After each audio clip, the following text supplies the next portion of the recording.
Okay, welcome everyone. Thank you so much for joining this BeWell education session. Today's session is called Coping with the Emotional Impact of COVID-19. The session is going to be led by Beth Racklin. Beth is BeWell's graduate assistant, and she is also a PhD student in counseling psychology at UCA. Our learning objectives for today, I'm going to go over those real quick. By the end of this session, participants can expect to understand the various ways grief may affect us during COVID-19, learn healthy ways to identify feelings of grief and cope with loss, and receive helpful resources. There's a misspelling on there. That should say resources. The session is going to last about 25 minutes. We'll leave some time at the end for questions. And then I will also share the process for getting your 5 lifestyle reward points at the end of the session. So with that, I'm going to let Beth share her screen. I'm going to stop sharing mine, so just a second. Okay, Beth, you can go ahead and share. Hello, everybody. If you could give me just one moment to get the technology up and running. I think we're on. Yep, that looks good. Okay. Do you see the presenter view or? No, we just see your slide. You should be good. Yep. Okay, beautiful. So, hello, everyone. Thank you for attending today's education session. As Mariah said, I'm Beth Racklin, BeWell's graduate assistant, and I'm in the PhD counseling psychology program at UCA. Today, I'll be discussing what's most likely been on a lot of our minds recently, how to cope with the emotional impact of COVID-19. Also, I'm not sure if you can hear it or not, but there's a sparrow nest above my window and they chirp very loudly. So I apologize if you can hear that chirping in the background. To start us off, I want to share a few quotes with you from an interview the Harvard Business Review conducted with David Kessler, who is a world-renowned expert on grief. He actually co-authored a book with Kubler-Ross in which the 5 stages of grief were proposed, so it's safe to say he really knows his stuff. The first quote is, "With a virus, this kind of grief is so confusing for people. Our primitive mind knows that something bad is happening, but you can't see it. That breaks our sense of safety. Individually or as smaller groups, people have felt this, but altogether, this is new. We are grieving on a micro and macro level. Secondly, it's important to acknowledge what we go through. One unfortunate byproduct of the self-help movement is that we're the first generation to have feelings about our feelings. We tell ourselves things like, I feel sad, but I shouldn't feel that. Other people have it worse. We should stop at that first feeling. I feel sad. Let me go for 5 minutes to feel sad. Your work is to feel your sadness and fear and anger, whether or not someone else is feeling something." And then the last quote that I felt was salient for this education session is, "Whenever I talk about the stages of grief, I have to remind people that the stages aren't linear and may not happen in this order. It's not a map, but it provides some scaffolding for this unknown world. Acceptance, as you might imagine, is where the power lies. We find control in acceptance. I can wash my hands, I can keep a safe distance, and I can now learn to work virtually." Moving on to grief. Oftentimes, grief is discussed in terms of coping with the death of a loved one, but grief is really about loss, and it can be the loss of anything, including the loss of normalcy in our everyday lives, which takes many forms, such as missing going out to eat, realizing that graduations will now be online, canceling vacation plans, and missing milestones. I'm sure that many of us are also processing the loss of our general feelings of safety. In these times, it's important to learn how to cope with these losses. Grief impacts people differently, and everyone is unique, but in broad brushstrokes, grief is the anguish experienced after a significant loss. And this can include physiological distress, separation anxiety, confusion, yearning, dwelling on the past, and worrying about the future. A second form of grief is called anticipatory grief. Usually, this is really anxiety masquerading as grief. Here, the mind tries to protect us by imagining the worst possible case scenarios so that we can prepare, But oftentimes, this is counterproductive because we can protect ourselves to the best of our ability by adhering to CDC guidelines and taking precautionary measures. So once these steps are taken, there's really no need to imagine negative situations. A third type of grief is called complicated grief. And this is where we add other things onto our grief. So for example, I heard a psychologist talking about a client, of course without identifying information or anything like that. But the client was grieving the death of her mother. She was distraught because the last conversation she'd had with her mother was an argument and ended with the client walking out and slamming the door. In therapy, she explained that she felt tremendously guilty because she thought that her mom thought that she hated her because of the fight. While it's sad and unfortunate that their last interaction was so tense, surely her mom didn't hate her daughter and didn't think that her daughter hated her. But by adding these layers to grieving the loss of her mother, the client was adding unhealthy layers to her grief. A healthier perspective would be to accept the unfortunate fact that their last conversation was a fight, but to understand that they both loved each other despite this and focus on processing her loss. People often say time heals all wounds, and I believe that's true for healthy grief, where it's just grief and sadness, but with complicated grief, this hinders the healing process. As for letting yourself experience these emotions when you know that others are in more challenging situations, my dad said something that I found really helpful a few days ago when I was feeling upset about everything that's happening and then feeling guilty for feeling upset because objectively my life is pretty good. He said, if the only person who could complain is the person who has it the absolute worst in the world, then there's one poor soul and everyone else feels badly for feeling badly. This really resonated with me because I realized that it's okay for me to grieve, but also it's okay for me to feel lucky about the resources I have. I have a job I can mostly do online. I have a safe apartment, groceries, I feel healthy, and I have a great social support system. Refocusing on the aspects of my situation that I'm thankful for helps me find a balance between processing my fears about COVID while maintaining a realistic perspective of my situation. There are many conceptualizations and approaches to understanding and processing grief. As I mentioned earlier, a popular model is the 5-stage model of grief. It's important to remember these stages are not linear, and a grieving individual won't necessarily experience all of these stages, and they might even experience a stage more than once. However, they provide a general framework. So, regarding the coronavirus, denial could be a statement like, "This virus won't affect us." Anger, "You're making me stay home and taking away my activities." Bargaining, "Okay, so if I social distance for 2 weeks, everything will be better, right?" Sadness, "I don't know when this will end." And then lastly, acceptance. "This is happening. I have to figure out how to proceed."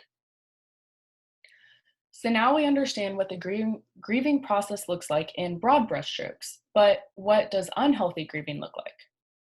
Well, counterproductive grieving can manifest as unhealthy coping skills, such as panicking, getting sucked into sensational media and social media, assuming that anyone who sneezes has the virus, socially and emotionally distancing, so ignoring communications from loved ones, not processing emotions, or isolating yourself, and ignoring CDC guidelines, or saying to yourself, well, it won't happen to me. Both extremes, both panicking and thinking that you're the exception so you couldn't possibly get sick, are unhealthy coping strategies. At this point, you might be wondering how to develop healthy coping strategies, and that's a great question. The first step is learning to process negative emotions. A great way to approach processing negative emotions is to be cognizant of your internal dialogue, which is your sentence level thoughts or the things that you say to yourself in your head. Most of the time, when people are worrying, they're asking themselves the same few questions over and over. Regarding the coronavirus, this could be, I'm scared I'm going to be infected. So here is where you can ask yourself the powerful, magical question, okay, what now? Well, I can follow the CDC guidelines, wash my hands, and practice social distancing.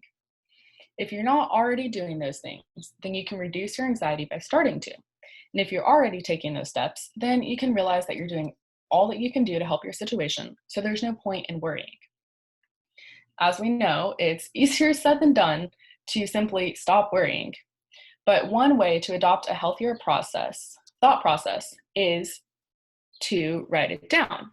So this is either rewriting, so you write and then either rewrite or reread each time that you have anxiety-provoking thoughts, and then you write responses to the thoughts. Writing it down helps in a few ways. First, it transforms cyclical, spiraling thought processes into linear, logical thoughts. And secondly, if we're being honest, it gets annoying pretty quickly to have to stop and write things down, so it can help train you to have more productive thought patterns.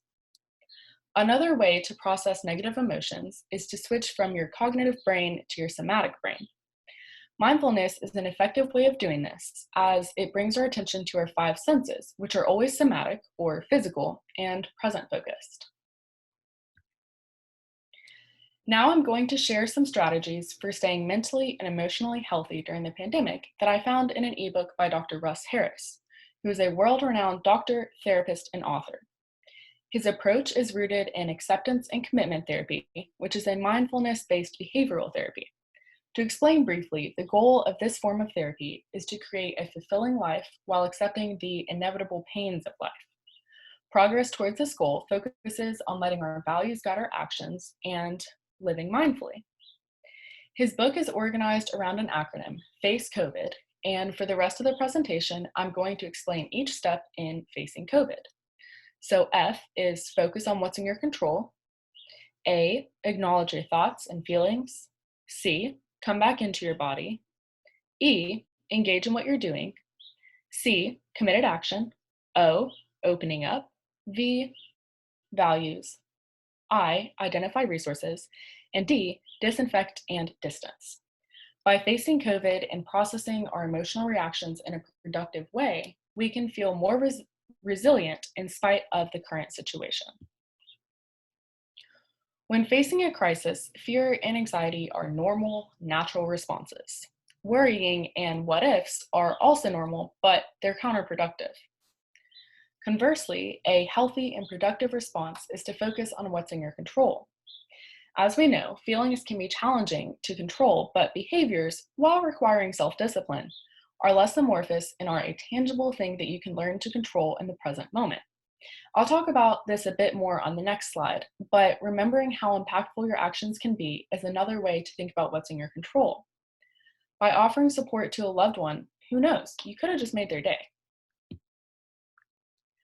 Effectively controlling your behavior involves considering both your inside world, so your thoughts and your feelings, as well as your outside world, or your tangible problems. And Dr. Harris presented a thoughtful metaphor about this. He calls it the dropping anchor metaphor. So he says, well, when a big storm blows up, the boats in the harbor drop anchor, because if they didn't, they'll get swept out to sea. Of course, dropping anchor doesn't make the storm go away. Anchors can't control the weather, but it can hold a boat steady in the harbor until the storm passes in its own good time. Similarly, in an ongoing crisis, we're all going to experience, quote, emotional storms, or unhelpful thoughts spinning inside our head and painful feelings whirling around our body. If we're swept away by that storm inside us, there's nothing effective we can do. So the first practical step is to drop anchor using the simple ACE formula. And the ACE formula is the ACE in facing COVID, so I'll elaborate on each step. Acknowledging your thoughts and feelings ties into mindfulness because the goal is to notice what you're experiencing, such as your thoughts, your feelings, emotions, memories, sensations, urges, etc. Try to approach yourself with an attitude of gentle curiosity. Sometimes, finding words and labels for what we're experiencing is helpful. You could silently say to yourself, I'm noticing anger, or there's my mind thinking anxious thoughts. While continuing to acknowledge your thoughts and feelings, also come back into your body. This simply means connecting with your physical body in the present moment, and there are lots of ways to do this. So you could focus on slowly pushing your feet into the hard floor, slowly straightening up your back and your spine, slowly pressing your fingertips together, slowly stretching your arms and neck and shrugging your shoulders, and slowly breathing.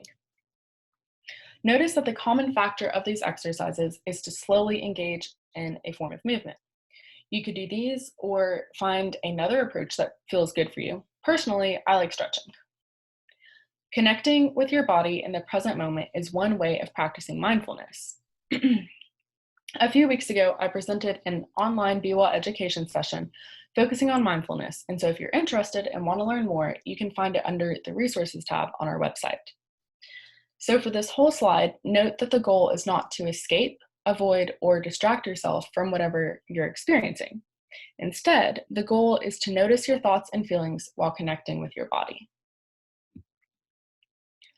The last letter in ACE is E, for engage in what you're doing. You can do this by focusing your attention on what you're doing in the present moment.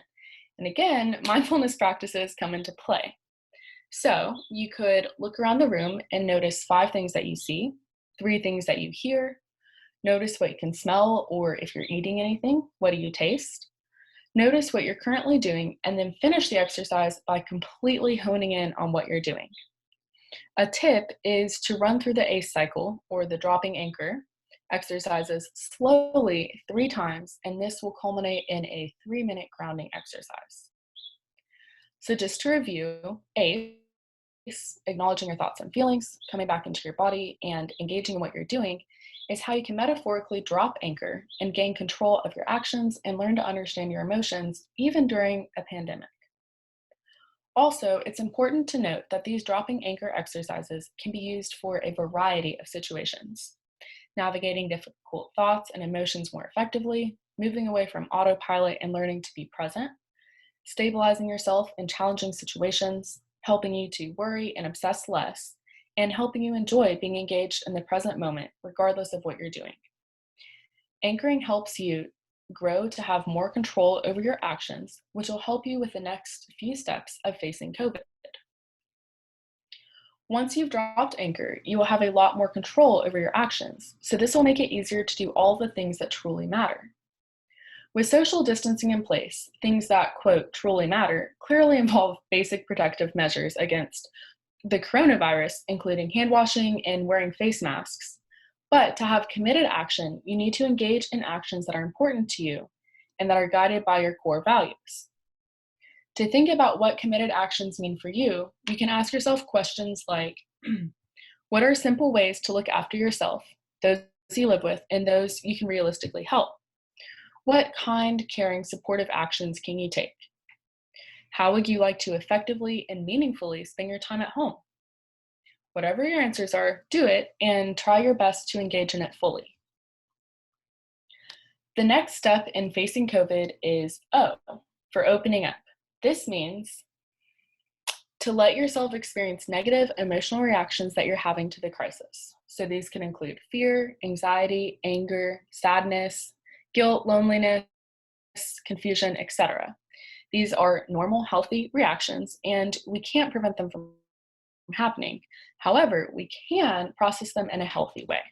We can do this by acknowledging that they're normal and allowing ourselves to feel them, but also treating ourselves with kindness and self-compassion. Oftentimes, I find myself holding myself to a higher standard than I hold others, and sometimes when I'm distressed, I try to push away negative feelings because I want to feel like I'm in control and like I have everything in my life together. This is silly because without meaning to, I'm showing myself less kindness and less compassion than I'm giving to strangers. A trick for circumventing this counterproductive thought process is to ask myself, if somebody I loved was going through this experience, feeling what I'm feeling, if I wanted to be kind and caring towards them, how would I treat them? How would I behave towards them? What might I say or do? And then treat yourself like this. If you'd like to learn more about self-kindness, there's a great free ebook that I'll link to on the resources page. The V in facing COVID is for values. These are always important, especially since committed action is guided by your core values. When considering your values, ask yourself, what do you want to stand for in the face of this crisis? What sort of person do you want to be as you go through this? How do you want to treat yourself and others? After articulating your values, look for ways to weave them into your daily life.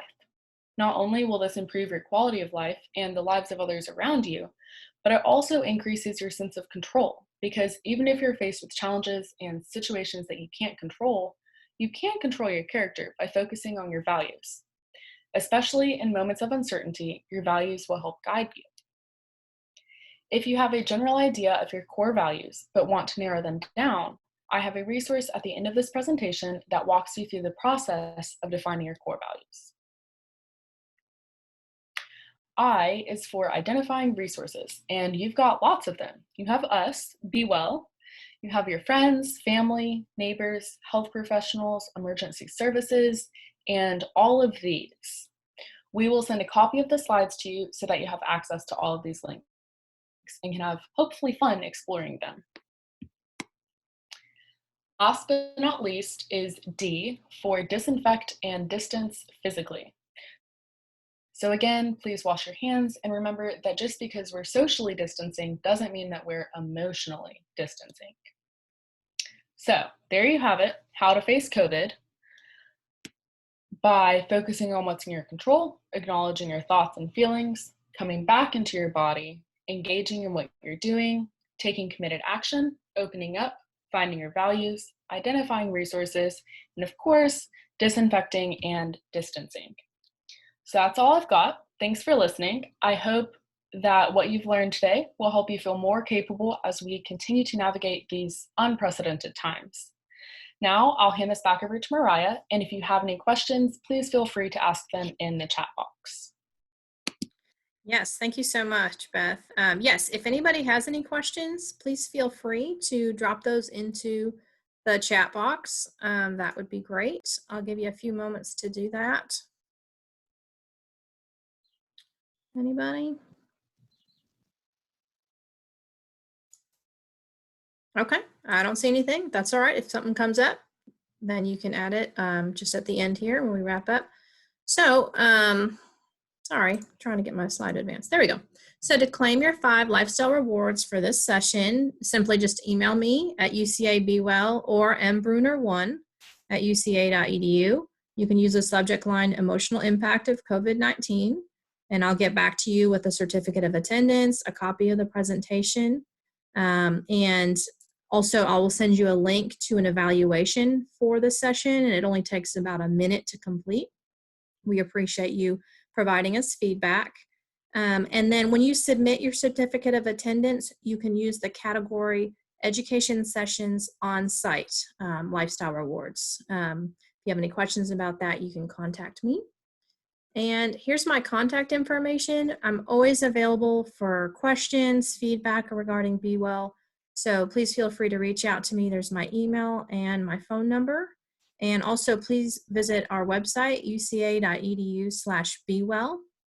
And we're also on Facebook and Twitter. And just 2 closing thoughts that I had was, one, I know we shared a lot of resources during this presentation. And like I said, when I send you that certificate of completion of this session, we will include a copy of the slides, and those slides will have links to all those resources. Some of those resources are available. Quite a few of them are available on our resources page. So uca.edu/BeWell, and you can click on the resources tab. Those are really helpful.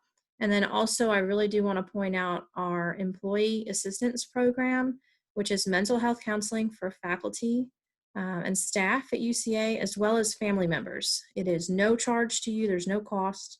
So if that is something that you feel like you need in helping to cope with COVID-19 and all the losses that we have all experienced during this time, I encourage you to reach out and connect with a licensed mental health professional through that EAP program. And again, if you go to uca.edu/BeWell, we have a tab on our website that says Employee Assistance Program, and you can click on that. Thank you so much for being with us today. Have a great day.